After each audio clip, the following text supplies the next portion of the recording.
Cherchez d'abord le royaume de Dieu. Matthieu 6h33. Cherchez premièrement le royaume et la justice de Dieu, et toutes ces choses vous seront données par-dessus. Premièrement, que signifie chercher le royaume de Dieu et sa justice?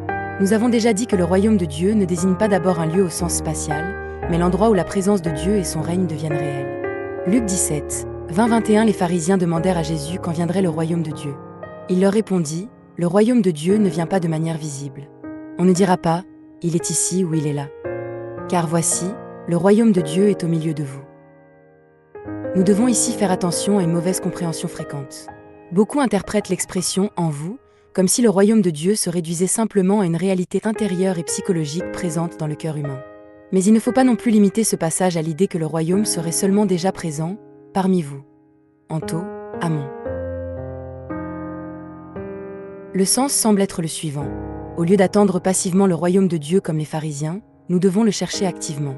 Alors nous rencontrons le Dieu qui remplit l'univers entier et qui, en envoyant son Fils et le Saint-Esprit dans ce monde où Satan exerce encore une certaine autorité, veut libérer les hommes de la puissance des ténèbres pour les faire entrer sous son règne.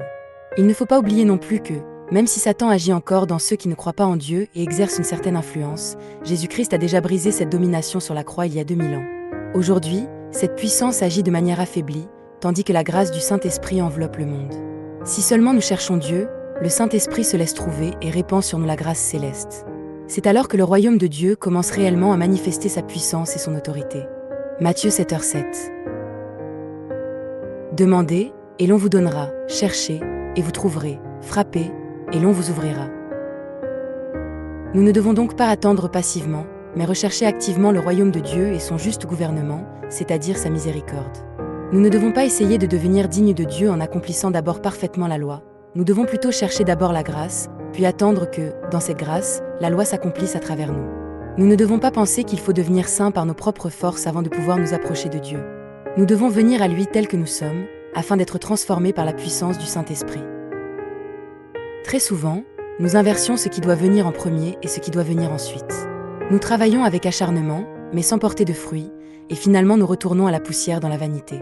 En Adam, qui s'est caché au lieu d'avancer lorsque Dieu l'appelait, nous avons même perdu l'oreille capable d'entendre l'appel de Dieu. Pourtant, même si nous ne l'entendons pas clairement, si nous avançons avec foi en croyant que Dieu nous appelle en Jésus-Christ, alors nous entrerons dans la grâce du Saint-Esprit et nous verrons les merveilles du ciel.